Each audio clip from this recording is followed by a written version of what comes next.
Hello dear student, हमारे सच्चिदानंद learning channel में आप सभी विद्यार्थियों का स्वागत है। गणित कक्षा 10 यूपी बोर्ड का जो परीक्षा 2025 होना है उससे रिलेटेड बहुत ही इंपॉर्टेंट क्वेश्चन हमने रखा है, जो कि प्रीवियस कई वर्षों से यूपी बोर्ड एग्जाम में आ रहे हैं प्रश्न।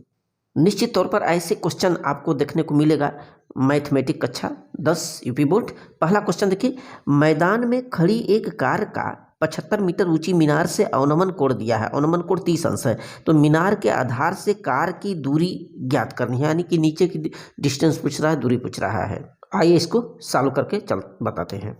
देखिए, कोई मीनार है और मीनार का ये शीर्ष है और ये यहाँ पे कोई कार है। ये पूछ रहा है कि ये जो अवनमन कोण है ना, ये 30 अंश है, तो ये नीचे वाला डिस्टेंस यानी कि मीनार के आधार बी से ये कार ए की दूरी पूछ रहा है। हम लोग जानते हैं कि अवनमन कोण बराबर होता है उन्नयन कोण के, यानी यदि यह 30 है अवनमन कोण तो ये उन्नयन कोण भी 30 अंश हो जाएगा।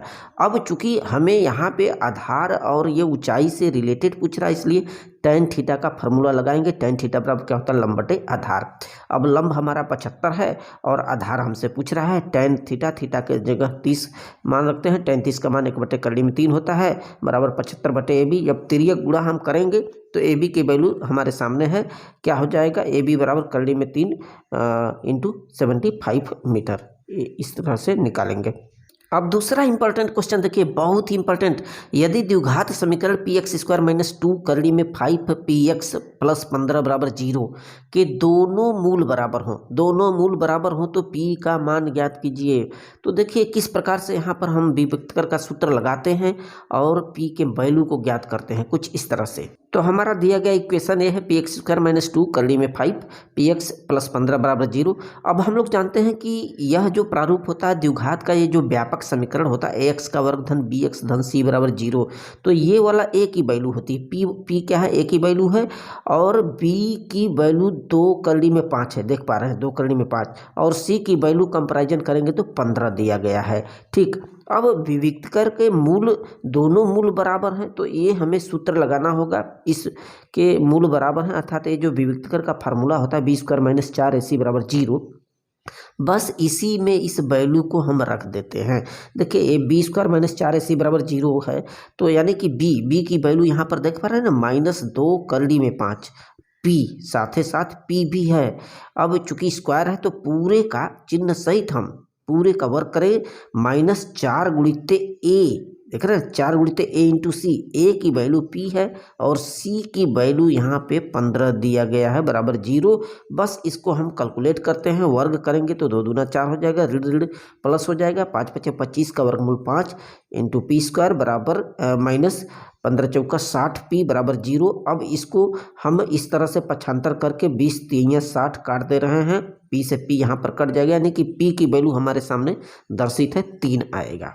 क्वेश्चन नंबर तीसरा देखिए, तीसरा बहुत ही इंपॉर्टेंट क्वेश्चन, x² - 7x + 12 बराबर 0 के मूलों के व्युत्क्रमों का योगफल ज्ञात कीजिए। पहले ये जो दिया गया इस इक्वेशन है इसके मूल ज्ञात करेंगे जो अल्फा और बीटा होते हैं, इसके बाद इनके व्युत्क्रमों का योगफल निकालते हैं इस प्रकार से। तो दिया गया इक्वेशन है, अब यह इक्वेशन ax धन bx धन c बराबर 0 का प्रारूप बताता है। अब इसमें a की वैल्यू कुछ नहीं तो 1 मानेंगे और b की वैल्यू कंपैरिजन करेंगे तो -7 है और c की वैल्यू 12 है। अब यहाँ पे मूलों का योगफल जो हम मानते हैं अल्फा प्लस बीटा, मूलों का योगफल बराबर क्या होता है, सूत्र -b/a और गुणनफल क्या होता है, ये गुणनफल c/a होता है।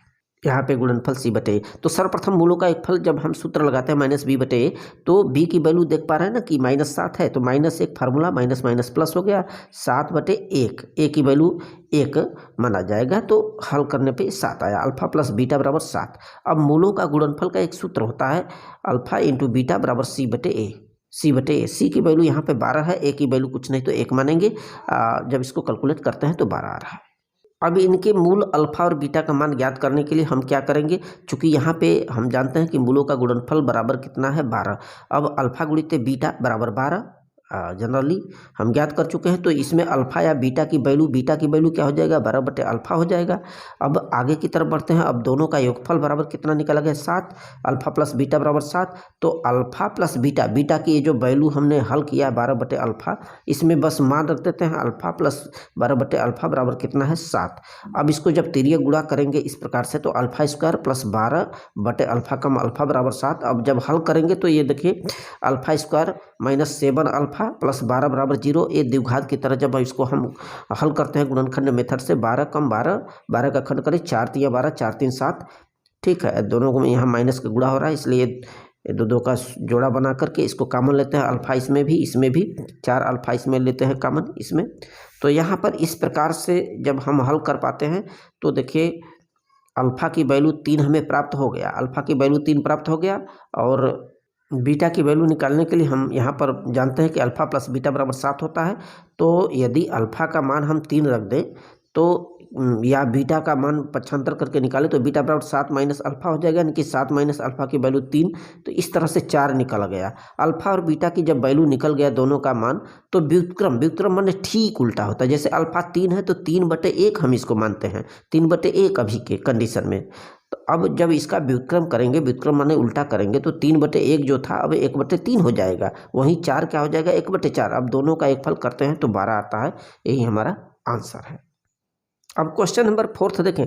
चित्र में DE समांतर BC, ये जो भुजा देख रहे हैं ना DE इस BC के आधार के समांतर है।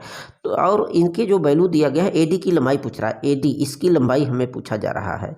और अलग अलग वैल्यू दिया है, AE की वैल्यू इतना है, CE की वैल्यू दे रखा है और BD की वैल्यू दे रखा है। तो हम लोग क्या जानते हैं, हम लोग ये जानते हैं कि किसी भी त्रिभुज में एक भुजा के समांतर खींची गई ये जो रेखा होती है शेष दो भुजाओं को समान अनुपात में विभाजित करती है। हम कह सकते हैं कि AD/AB, या ये कह सकते हैं कि AD/BD बराबर AE/CE, ऐसे कर सकते हैं, बड़ी भुजा बटे छोटी भुजा अनुपातिक रूप में। तो समानुपातिक जब हम सूत्र लगाते हैं तो क्या हो जाएगा हमारा AD/BD बराबर AE/CE जनरली। अब ये लिखने के बाद इसमें सिंपली हम मान रख देते हैं, AD का वैल्यू पूछा जा रहा है, इसकी वैल्यू ऊपर की, और BD का मान हमारे सामने दर्शित है 10.8 बराबर क्या हो जाएगा AE की वैल्यू 2.7/8.1। अब इसको हम तिर्यक गुणा करते हैं, इस प्रकार से तिर्यक गुणा करते हैं, तिर्यक गुणा करके हम AD की वैल्यू को निकाल लेते हैं, इतना बटे 8.1 करके काटने पर 3.6 आ रहा है। क्वेश्चन नंबर 5 चेक करते हैं। देखिए क्वेश्चन नंबर जो 5 है, द्विघात समीकरण 2x² - 5x + 3 बराबर 0 को हल करना है। तो द्विघात समीकरण के द्वारा इसको हम किस प्रकार से हल करते हैं। द्विघात का जो व्यापक समीकरण होता है ax का वर्ग धन bx धन c बराबर 0 होता है। चूंकि हम लोग जानते हैं कि a और c का सर्वप्रथम गुणा करते हैं, यानी कि 2 का 3 में गुणा करेंगे, 2 तिया 6, 6 का ऐसा खंड करें कि जोड़ने या घटाने पर 5 आना चाहिए। तो हम सिंपली 6 का खंड 2 तिया 6 में कर देते हैं, 3 2 5 आ जाता है। अब इसमें ऊपर की वैल्यू में हम मान रखते हैं 2x² सेम टू सेम देख रहे हैं, माइनस माइनस हो गया। अब 5 इस b के स्थान पे हमें क्या लिखना होगा 5, यानी कि 2 + 3 कोष्टक में, बाहर x + 3 बराबर 0। अब इसको हम x का अंदर गुणा करते हैं, इसमें भी और 3 में भी करके 2 का जोड़ा बना करके गुणनखंड मेथड से यहाँ पर 2x कॉमन ले लेते हैं, इसमें 3 कॉमन ले लेते हैं। इस प्रकार से देखते हैं x - 1 दोनों पदों में ये कॉमन हो जाएगा x - 1, और दूसरे में क्या बचेगा 2x - 3 बराबर 0। ये इक्वेशन में होता है 0। अब इसको जब हम इससे तुलना कर रहे हैं इनका, तो हमें वैल्यू प्राप्त है x - 1 बराबर 0, तो x बराबर 1। अब 2x - 3 बराबर 0 तुलना करेंगे तो x बराबर 3 पर 2 इसका आंसर आएगा। क्वेश्चन नंबर 6 देखते हैं। निम्नलिखित युग्म समीकरणों को रैखिक समीकरणों के युग्म में बदल करके इसको हल करना है, ठीक है, यानी x और y का मान ज्ञात करना है। अब यहाँ पर हम देख पा रहे हैं कि जो दिया गया इक्वेशन हमारे सामने है, यहाँ पे 5/x - 1 प्लस 1/y - 2 बराबर 2 इक्वेशन 1 है, और दूसरा क्या है 6/x - 1 माइनस 3/y - 2 बराबर 1। अब इन दोनों को किस प्रकार से हल करेंगे, यहाँ पे हम तो मानेंगे x - a1 बराबर a मानेंगे और y - 2 बराबर b मानकर इनको हम किस प्रकार से x और y की वैल्यू को हल करते हैं, आइए जानते हैं। तो सर्वप्रथम हमारा दिया गया ये इक्वेशन है, इक्वेशन 1 है, इक्वेशन 2 है।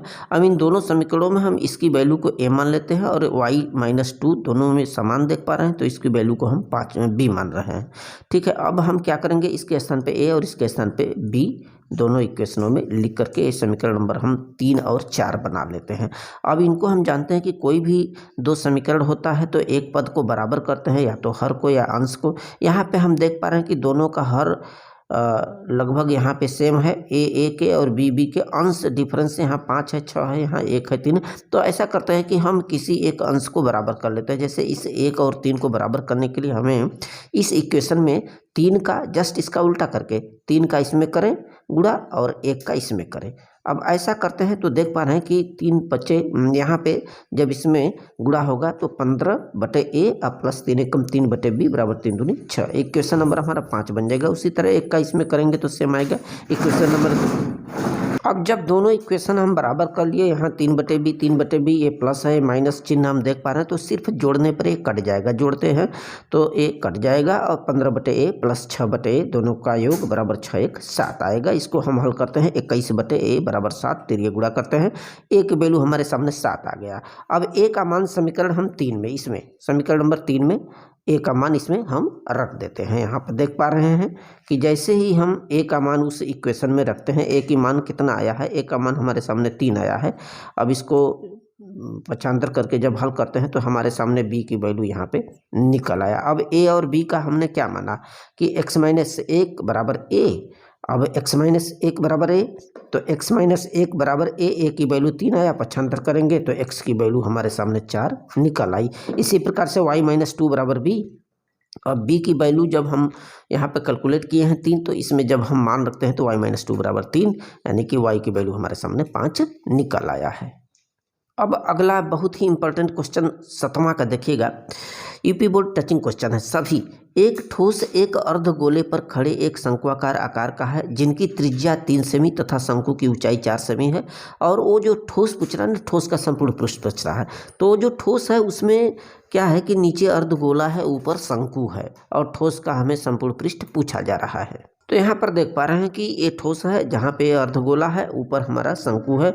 अब इसमें ये जो शंकु की बात कर रहा है, इसकी ये जो ऊंचाई है 4 सेमी दिया है और इसकी ये त्रिज्या जो है ना, त्रिज्या 3 सेमी है।